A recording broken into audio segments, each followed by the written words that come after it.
દર્શક મિત્રો, નેક્સસ ન્યૂઝમાં આપનું સ્વાગત છે। આમ આદમી પાર્ટી ખેડૂતોના મુદ્દે કરી મોટી જાહેરાત। આમ આદમી પાર્ટી દ્વારા સુરેન્દ્રનગરમાં યોજાશે કિસાન મહાપંચાયત। તારીખ 27 જૂનના રોજ સુરેન્દ્રનગર ખાતે યોજાશે કિસાન મહાપંચાયત। હાઈ ટેન્શન લાઇનના મુદ્દા સહિત તમામ પ્રશ્નોને લઈને યોજાશે કિસાન મહાપંચાયત। અગાઉ આમ આદમી પાર્ટીએ ખેડૂતો મુદ્દે 10થી વધારે કિસાન મહાપંચાયતોનું સફળ આયોજન કર્યું હતું। ખેડૂતોના સમર્થન માટે 10,000થી વધુ નાની ખાટલા બેઠકો કરી અને 80,000 ખેડૂતોની સહીવાળું આવેદનપત્ર મુખ્યમંત્રીને આપ્યું હતું। તો આવો સાંભળીએ આ મુદ્દા પર પ્રવીણ રામે આગળ શું કીધું। નમસ્કાર મિત્રો, જય જવાન જય કિસાન। સ્થાનિક સ્વરાજ્યની ચૂંટણીઓ પહેલા આમ આદમી પાર્ટીએ ગુજરાતના ખેડૂતો માટે ખૂબ મહત્વની લડાઈઓ લડી અને આંદોલનનો પહેલો અધ્યાય ત્યારે પૂર્ણ કર્યો। સ્થાનિક સ્વરાજ્યની ચૂંટણીઓ બાદ હવેથી ગુજરાતના ખેડૂતો માટે એક બીજો અધ્યાય શરૂ કરવા અમે જઈ રહ્યા છીએ અને એના માટે એક નવા કાર્યક્રમની એક જાહેરાત આજે હું તમને કરવા જઈ રહ્યો છું।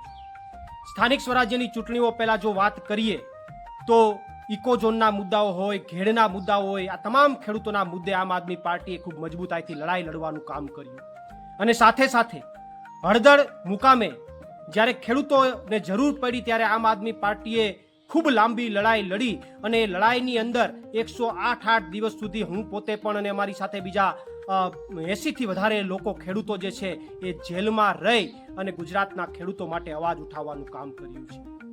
અને એ જ સમયે કચ્છની અંદર હાઈ ટેન્શન લાઇનની જ્યારે વાત હતી ત્યારે પણ અમારા આમ આદમી પાર્ટીના જે નેતાઓ છે એમણે ત્યાં જઈને અવાજ ઉઠાવવાનું કામ કર્યું। જેલમાંથી આવ્યા બાદ સોમનાથથી ખેડૂતો માટે, ખેડૂતોના મુદ્દા માટે એક યાત્રાની શરૂઆત થઈ આમ આદમી પાર્ટી દ્વારા અને ગાંધીનગર ખાતે એ યાત્રાનું સમાપન થયું। અને એ જ સમય દરમિયાન આમ આદમી પાર્ટી દ્વારા સમગ્ર ગુજરાતમાં, સમગ્ર પ્રદેશમાં ખેડૂતોના મુદ્દાઓને લઈને અંદાજિત 10થી વધારે કિસાન મહાપંચાયતોના આયોજન થયા। આમ સ્થાનિક સ્વરાજ્યની ચૂંટણીઓ પહેલા આમ આદમી પાર્ટીએ ગુજરાતના ખેડૂતોના મુદ્દા ઉઠાવવાનું એક મહત્વનું કામ કર્યું છે।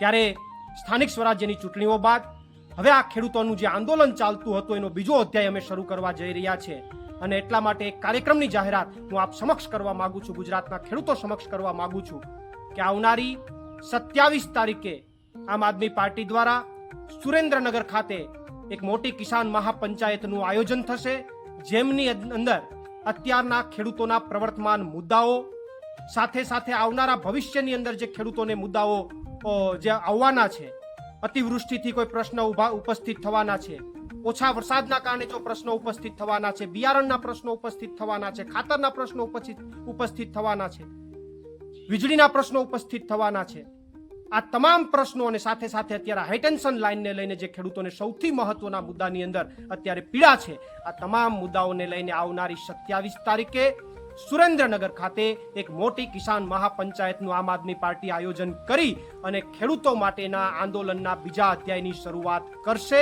અને આમ આદમી પાર્ટીના તમામ નેતાઓ ગુજરાતના ખેડૂતોની સાથે છે, ગુજરાતના ખેડૂતોના મુદ્દાઓની સાથે છે।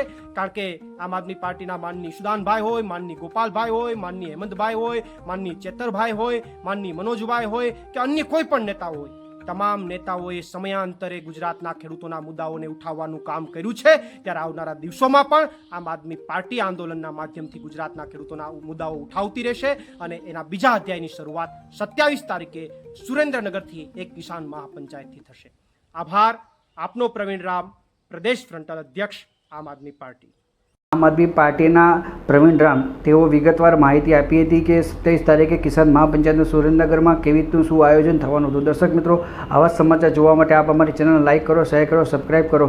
દર્શક મિત્રો, જો તમે અમારા આ અહેવાલને ફેસબુક પેજ પર જોઈ રહ્યા છો તો તમે અમારા ફેસબુક પેજને ફોલો કરો, ઇન્સ્ટાગ્રામ પર જોઈ રહ્યા છો તો તમે અમારા ઇન્સ્ટાગ્રામ પેજને ફોલો કરો।